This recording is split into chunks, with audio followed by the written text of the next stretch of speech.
space, and there's a lot more cremation and burial. We're just losing these beautiful Victorian monuments.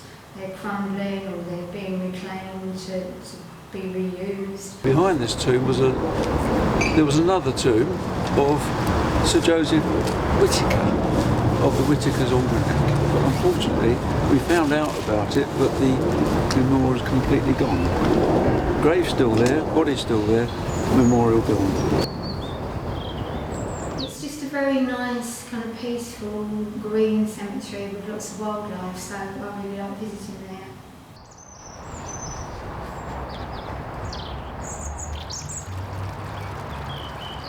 Spending so much time there, it's kind of like home. It's a really sort of institution in your family. It is. It feels a little bit like, you know, when I come back here, a bit like, it sounds a bit silly, but home, because it's so, you know, Newton, you know, it's here in my part of my life.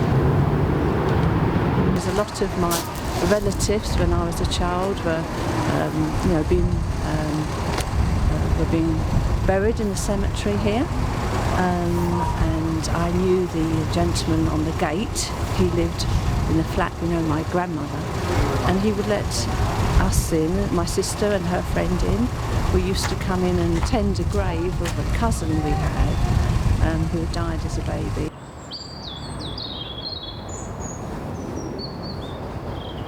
I guess I didn't instantly think, when I look at a grave, I don't instantly think, okay, how did this person die? I think more about like, okay, what were they doing in life, and like what was their, I don't know, like what happened to them, what was their story. And it's funny when you see graves also that are like maybe really old or in disrepair, like I think at what point did someone stop visiting that? It's an average of 5 to 10 years that people turn the graves up, and then afterwards it's just wrong. Quite short, isn't it? Yeah, it is.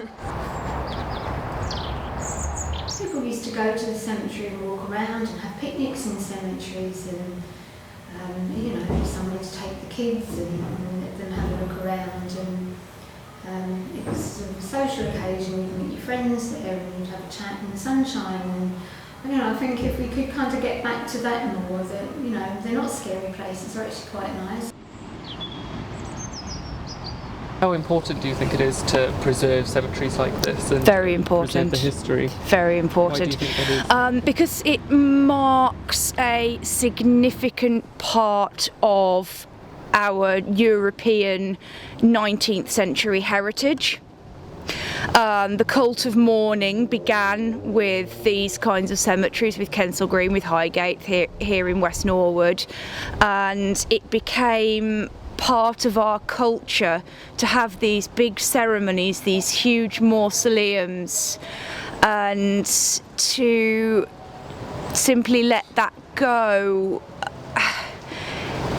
would wipe out at least 100 years worth of British and European culture and customs relating to death and burial. I think it's hugely important, the history in here with the people who have been inventors for great things.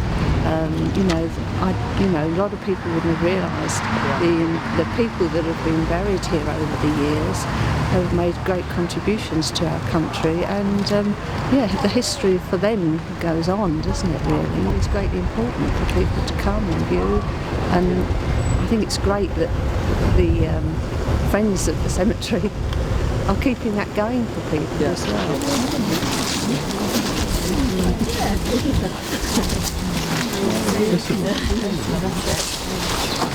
2 or 3 years later, the First World War had broken out, and this sort of sentimentality just died, because the number of men died in the First World War just changed people's attitude to death. You just notice it.